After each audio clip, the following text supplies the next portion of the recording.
Subhanahu wa taala, terutama kita semua. Terima kasih juga terhadap Bang Dasko dan Kanda Habibur Rahman yang telah memfasilitasi pertemuan pada pagi hari ini. Saya juga melihat wajah-wajah mantan senior kami yang ada di sini baik di kampus maupun selama kami berkiprah di bidang HAM.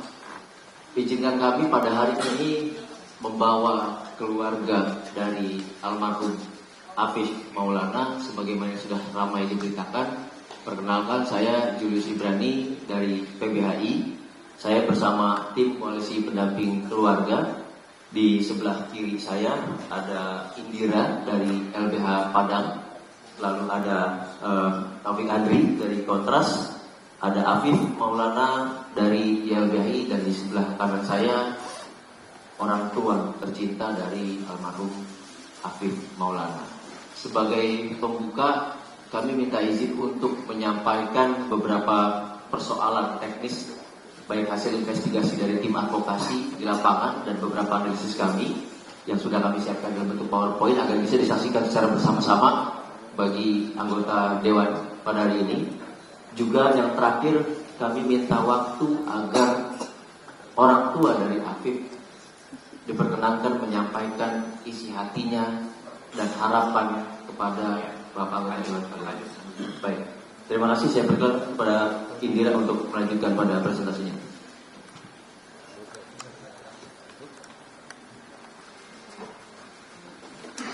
Assalamualaikum warahmatullahi wabarakatuh. Selamat pagi pimpinan Komisi 3 Bapak Habibur Rahman dan Bapak Suni Dasko.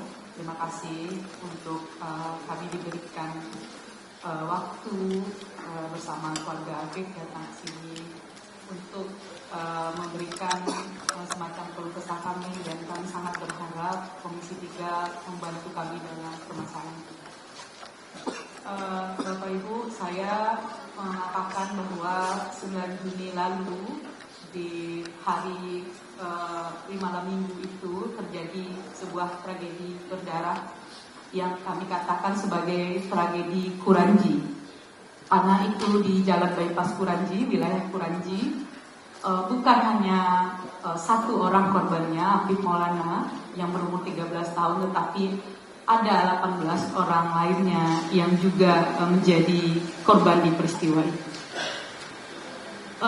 Tragedi Kuranji itu terjadi sekitar pukul 3.30 dini hari, dimulai dari Simpang 4 Durian Tarung Ampang ke arah Polsek Kuranji, dan setelah Polsek Kuranji baru ada Jembatan Kuranji, tempat terjadinya penyiksaan Afif Maulana, dan mayat Afif Maulana ditemukan pada 10.55 di bawah Jembatan Kuranji. Di mana tempat penyiksaan itu ada 3 hal yang kami sudah dapatkan dari hasil investigasi kami bersama dengan teman-teman. 1 di Jembatan Kuranji, 2 di Polsek Kuranji, dan 3 di Polda Sumbar. Akibatnya apa? Ada 1 anak bernama Afif Maulana ditemukan meninggal dunia, dan 18 orang, 11 anak dan 7 dewasa mendapatkan penyiksaan.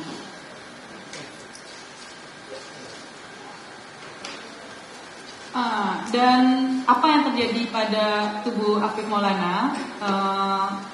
Sebenarnya saya menyiapkan presentasi ini, tapi saya belum bisa mengirimkan. Saya ingin melihatkan gambar.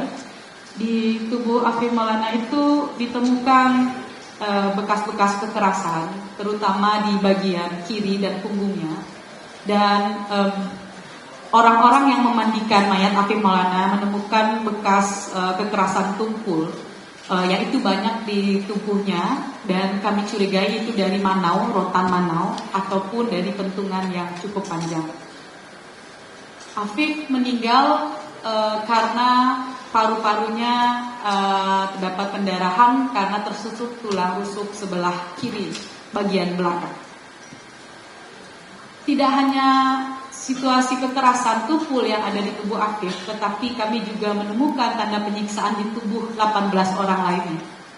Ada pukulan bekas rotan, ada tendangan, ada bekas sulut rokok juga di beberapa tubuh anak korban, dan bekas sulutan rokok itu sekitar 15 sampai 20, baik di perut maupun di punggung. Berdasarkan hasil investigasi kami, ada tindakan kepolisian menyiksa dengan cara apa? 1, dengan menyetrum, 2, memukul pakai alat seperti mano atau pentungan, lalu ada tendangan dan juga sulut rokok. Bahkan kami juga menemukan dugaan kekerasan seksual seperti disuruh berciuman sejenis dan meraba-raba dada, lalu menelanjangi hingga adanya saat dini hari itu, sehingga teman-teman yang 18 orang itu hanya menggunakan celana dalam, disuruh hormat bendera di depan Polsek Kuranci. Selain itu ada penganiayaan fisik lainnya bagi mereka, disuruh berguling-guling, lompat naik turun 200 kali, merayap, dan paksaan tindakan fisik lainnya, dan itu juga terjadi di Polda Sumbar. Jadi 18 orang ini sekira pukul 11 baru dijemput orang tuanya. Lalu bagaimana dengan cerita kasus Afif? Polisi mengklaim, versi Polda, AM melompat dari jembatan setinggi 15 meter dengan ketinggian air hanya di bawah lutut orang dewasa atau 50 cm. Versi Polda, AM berboncengan dengan Aditya, saksi anak, lalu ditendang oleh polisi dan terjatuh. Pasca terjatuh, ada 1 menit Aditya mencari handphone yang jatuh dan AM sempat mengajak lompat dan dilarang oleh saksi Aditya. Di jembatan saat itu tidak ada siapapun. Pasca itu AM dibekuk oleh salah satu anggota polisi yang bernama Bribda Tri dan mengatakan ada teman yang lompat. Namun Bribda Tri dan Bribda Zaki yang mendengar kenyataan saksi Aditya itu tidak percaya karena jembatan tinggi. Itu versi Polda Sumbar. Dari mana kami dapatkan? Dari proses ekspos kasus tanggal 27 Juni 2004 di depan Kompolnas dan di depan KPAI. Nah, apa versi kami, keluarga dan kuasa hukum? Kami yakin Afif Maulana disiksa polisi karena banyak tanda kekerasan di tubuhnya, terutama pada bagian punggung. Keluarga mendatangi saksi-saksi dan menceritakan mereka malam itu disiksa, dan begitu pun dengan AM. Investigasi dari Koalisi Advokat Anti Penyiksa menguatkan kecurigaan keluarga dengan sejumlah fakta-fakta dan kejanggalan yang ditemukan. Kami menemukan satu video yang di-up oleh media sosial Instagram Dit Samapta Polda Sumbar pada pagi hari, dan video itu di take down setelah dia mengetahui mayat Afif Maulana ditemukan di bawah jembatan. Di dalam video tersebut terlihat ada cuplikan di jembatan 7 orang diamankan dan ada polisi yang juga berpakaian preman di situ. Nah, kami sudah merilis video itu ke media di Sumatera Barat. Video itu sebenarnya memperlihatkan bahwa jembatan saat itu sangat ramai. Tidak akan mungkin saudara Afif Maulana untuk tidak diketahui keberadaannya. Nah, saya juga pasca kejadian Afif Maulana juga ada peristiwa seorang perempuan melompat dari ketinggian 11 meter di jembatan Ampera namanya. Bagaimana posisi jenazahnya bapak-bapak, ibu-ibu? Jenazahnya tertelungkup seperti ini, 11 meter. Kejadian Afif 15 meter, mayatnya terlentang. Afif posisi mayatnya terlentang di atas air, yang air itu tidak ada alirannya karena tertutup sedimentasi di bagian kanan dan kirinya, jadi air terkepung begitu. Dan kemudian yang menyakitkan hati kami adalah TKP AM itu sudah berubah dari awal ditemukan dan hingga saat ini. Saya turun ke lokasi itu, tempat TKP 2 kali. Di hari teman-teman LBH, di hari-hari awal itu investigasi sudah turun. Tanggal 17 saya turun, hari ke-20 Afif meninggal kami turun. Insya Allah Pak, tidak ada polis lagi di situ. Saat ini TKP yang awalnya 50 cm, TKP-nya sekarang jadinya lebih dari 1 meter kedalaman airnya, digali. Dan kami waktu itu sempat kemudian berdiskusi dengan penjaga sepatu di bawah. Mereka mengatakan jangan masuk ke air karena sudah dalam. Saat mayat ditemukan, air cuma di bawah lutut. TKP-nya sudah dirubah. Nah, apa yang kami lakukan dari pihak keluarga? Keluarga sudah memberikan kesaksian, bapak korban sudah diperiksa, tetapi bapak korban hanya diperiksa 1 kali di BAW, dan kami sudah menghadirkan 5 orang saksi, 3 saksi dewasa yang memandikan jenazah Afif. Mereka menceritakan di tubuh Afif itu ditemukan beberapa bentuk kekerasan tubuh, bekas manau ataupun pentungan, bekas 4-10 cm, banyak di tubuh kiri dan kanannya. Kami menghadirkan 3 saksi ini untuk mengatakan bahwa tak mungkin Afif tidak bertemu polisi karena di tubuhnya ditemukan luka yang sama dengan korban penyiksaan lainnya di saat malam itu.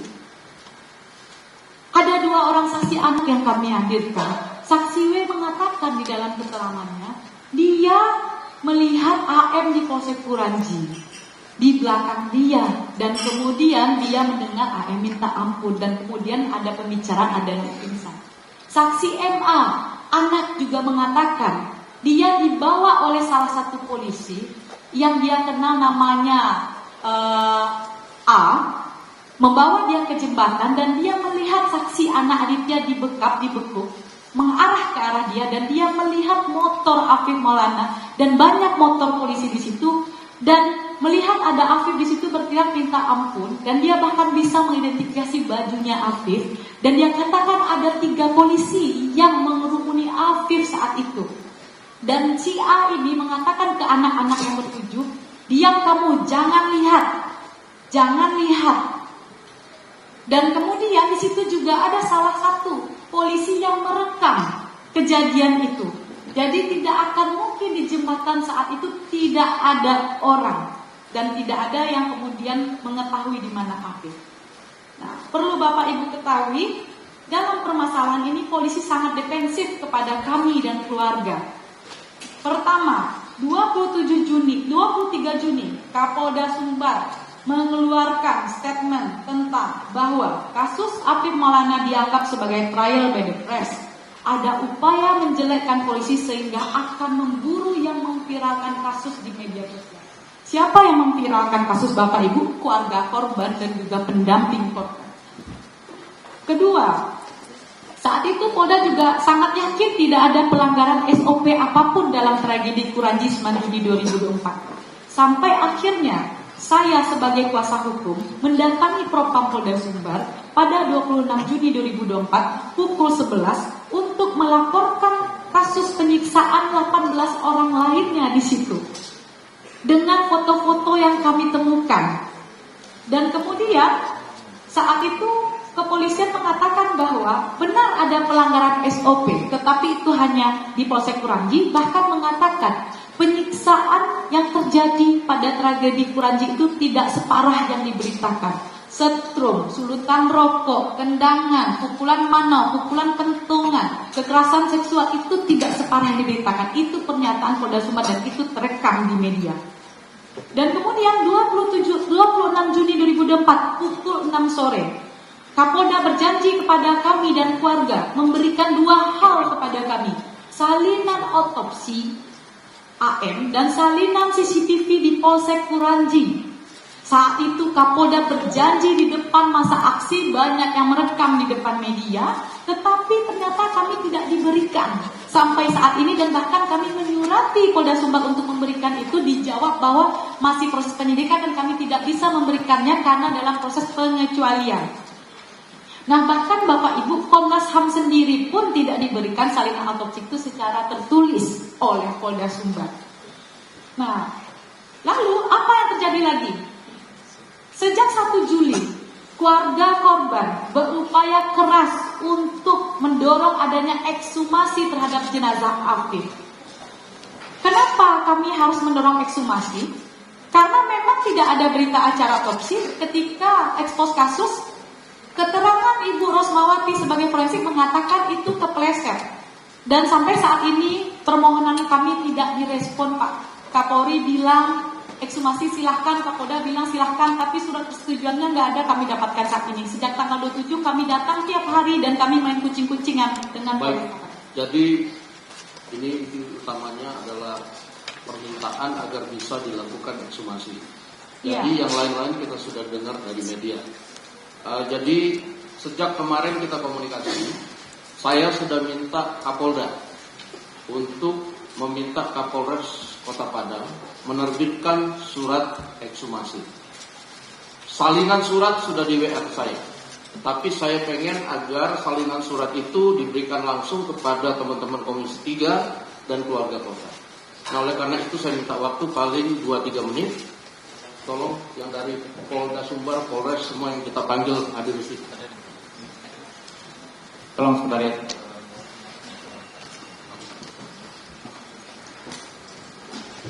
Jadi ini hanya kemudian penyerahan ekshumasi dan lain-lain. Ada saya minta dokter luar yang katanya mengotopsi, memberikan keterangan singkat. Kita jangan adu debat di sini, tapi goalnya adalah ekshumasinya bisa jalan. Itu kan begitu ya? Oke. Abang izin dari pihak keluarga ingin menyampaikan beberapa pesan jika diperkenankan agar didengarkan oleh anggota Dewan sekalian. Silakan.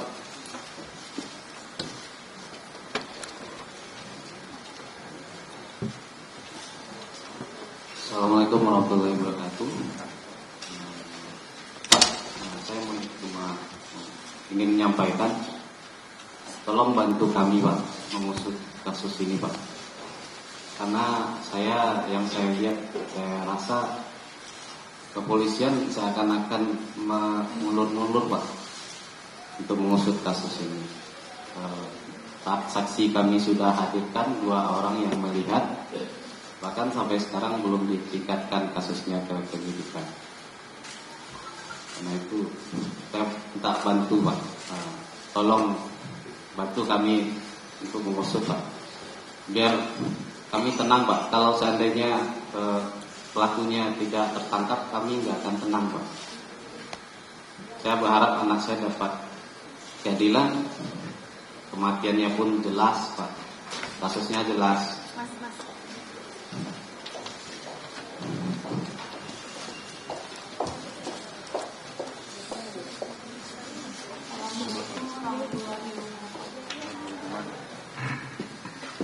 Saya Mama dari Afif Maulana.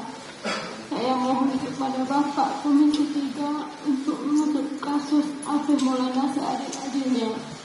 Saya tidak ikhlas dan tidak belum bisa menerima kalau pelaku agamanya ya Afif belum terungkap. Saya mohon Pak. Terima kasih. Baik, terima kasih.